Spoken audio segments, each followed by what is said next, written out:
Hello and welcome to Connotation Points Video Snark. I'm currently reading through The Betrothed by Kiera Cass. This is not the first video of this book, so I'd recommend that you watch the other videos before you start this. Links are posted below. Chapter 17. We skip over any sort of actual bit of character development of Valentina or Valentina and Hollis being nice to one another. Instead, the chapter jumps straight into Hollis being dressed in some things Valentina had loaned her. Silas and Sullivan come in with the things they made. Silas can't help but remark that Hollis looks like an Iceland girl. Well, yeah, I could put on a dirndl and look like a proper Bavarian girl. That's how cultural outfits work. Valentina comes in wearing something that Hollis had loaned her. After the almost obligatory, "Oh my god, you look so good in that," Valentina explains about the Iceland sleeves. They're long because they indicate status. Rich people don't have to do anything, so they can have long sleeves. The girls say that dinner started a few minutes earlier, so they'll go to dinner with the presents Silas and Sullivan made. They walk down the hall, which is empty because everybody's at dinner, and then they get into the dining hall and everybody instantly takes note of them. They approach where Jameson and Quentin are sitting and they do this, the only way to describe it that pops into my mind is a creepy twin routine. They're practically speaking at the same time, and it's hella weird. Anyway, Hollis gives Quentin a golden crown while Valentina gives Jameson a golden crown. It doesn't seem to do much to soothe King Butthurt's tiny feelings, however. If you wish to stand next to the fire, by all means, you're the one who'll be burned. I don't know what this guy's problem is, but he needs to be drop-kicked all the way back to his own kingdom. Jameson talked earlier about how his father almost went to war with Isolde, and after having seen how Quentin acts, I'm honestly not surprised. This man is a piece of work. The two ladies go to sit down. Jameson makes a passing remark about how it's high fashion that brides wear white, for no real reason whatsoever. As Jameson is dragged into conversation by Quentin, Hollis sits back and thinks. And although Valentina and I hadn't walked the borders or pulled the king back from war, we'd made steps towards peace. Debatable. But then again, Quentin seems like he'd be throwing a fit over things that nobody else would get upset about. Around them, people start to dance. Since Jameson is still deep in conversation with Quentin, Silas comes over and asks Jameson's permission to dance with Hollis, which might be kind of sexist, but at least Jameson insists that the choice is Hollis's.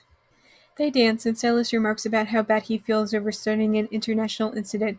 However, Hollis is quick to point out, "Dude's got issues, it's not your fault." Hollis is mildly upset to hear that Jameson hasn't paid Silas and Sullivan for their work despite the fact that Jameson is the one who ordered them to do it, and so quickly too. The dance ends, but Hollis is kind of put out when she realizes that Jameson isn't even paying attention to her, because he's trying to stop a f***ing war. She leaves the dining hall with Silas and continues to be upset that Silas hasn't been paid. He insists that it's fine, but I've been there. When you do something for a friend and you're too nice to ask for the money that they owe you, it's probably even worse because Jameson is a king and he could easily kick the entire Eastoff family from Corona. The narration has to inform us that Silas is hot, which kind of don't mind because at least it's not constantly yammering about his hotness. And as Hollis stares into Silas's blue eyes, she's suddenly uncomfortably aware of how alone that they are in the hall. She says that she should get back into the great hall. However, none of them move to leave, and instead they just kiss. Hollis's regret is almost instant. She begs Silas not to tell a single person, and to wait for several minutes before he returns to the hall. Hollis goes back in where she retakes her seat next to Jameson. Jameson barely spares her a second of acknowledgement, again because he's trying to prevent a war. Hollis just wishes that King Tushy Tantrum would just leave already so that things could go back to normal, but Hollis is also the first to admit that she doesn't know what that is anymore. Chapter 18. Hollis and Valentina sit and watch Jameson and Quentin do archery later. Although Hollis cheers for Jameson, she feels bogged down about that kiss with Silas. She worries that something about the way she's holding herself will give it away to Jameson. In an attempt to distract herself, Hollis turns to Valentina and they talk about the gift-giving ceremony from the night before. Hollis brushes off how she met Jameson and asks Valentina how she met Quentin. Valentina says that her family lived at court and they just happened to meet at the right time. In that respect, Valentina and Hollis are a lot alike. Before that, Valentina's parents took her all over the world. Hollis is jealous because she's barely seen a tiny fraction of her own country. Valentina seems to think that maybe Jameson will take Hollis places. However, Valentina seems certain that, so long as she's married to Quentin, her days of travel are behind her. Valentina also talks about some of her souvenirs from the trips as well as her father. She expresses that her parents are dead now, although Hollis isn't pressed that topic. Then, servants come out with some food. Hollis had heard that Valentina was curious about cultural food, so she asks the kitchens to make Valentina some. Hollis explains what each food is and the cultural significances Valentina eats. However, this is apparently too much joy for King Manchild to handle, and he yells at Valentina for, uh, giggling. Sure, okay. However, this doesn't actually amount to anything.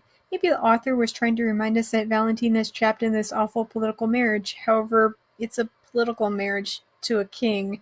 They were insanely common in the time that this story takes place. And I know that it's fantasy and everything, but if you want to write a medieval story in which marriages for love were more common, maybe the author should have gone out of her way to actually establish this. Valentina asks Hollis what they'll do later that night. Hollis explains that she got some dice from Jameson, and Valentina agrees to play over and play a game, but she just wants for it to be the two of them. As the girls giggle, Quentin glares at them. This makes Hollis feel uncomfortable. However, for once, Hollis decides to put on her big girl panties and deal with it. And I'm not going to say that I hated this chapter, because I enjoy whenever two girls have a genuine bonding moment. I know that people out there would be whining about the Bechdel test or whatever, but like, in my line of work, just seeing positive relationships between two girls is pretty rare. And maybe there is a relationship between Delia and Hollis and then Nora, but at the same time, Delia and Nora are servants. It's kind of in their best interest to be nice to Hollis. And even then, even considering Delia's status, she's still gone out of her way to be kind of nasty towards Hollis. Even Nora was kind of rude when her character was first introduced. That being said, this chapter wasn't amazing. It was mainly just fluff. And sure, that's cute that they're making friends with one another, but at the same time, literally nothing is happening. And it's just frustrating. Thanks for listening to my Book Snook on YouTube. New videos are up every Monday. Be sure to like this video, subscribe, and turn on notifications so that you don't miss anything. Also, while you're waiting for the new video next week, be sure to catch up on my other video series. If you're already caught up with that, then you can head over to Tumblr for my main Book Snarks, always free and updated daily. People who support me on Patreon also have early access to my daily snark, but also bonus snark that isn't up anywhere else. People who donate to me either by supporting me on Patreon or by making a one-time donation via PayPal or Ko-fi also get shoutouts in my videos. Thank you so much to Dawn, Phoebe, and Nikki for supporting me already. Be sure to join my Patreon or donate to hear your name next week. Also, if you want to read some of the stuff that I've published, then you can purchase my works on Amazon. I have 19 erotic short stories, 1 short story collection, and 1 full-length novel. Links for everything will be posted below. See you next week, guys. The girls say that dinner started a few minutes earlier, so they'll go to dinner with... Hollis is mildly upset to hear that Jameson has... Hollis is mildly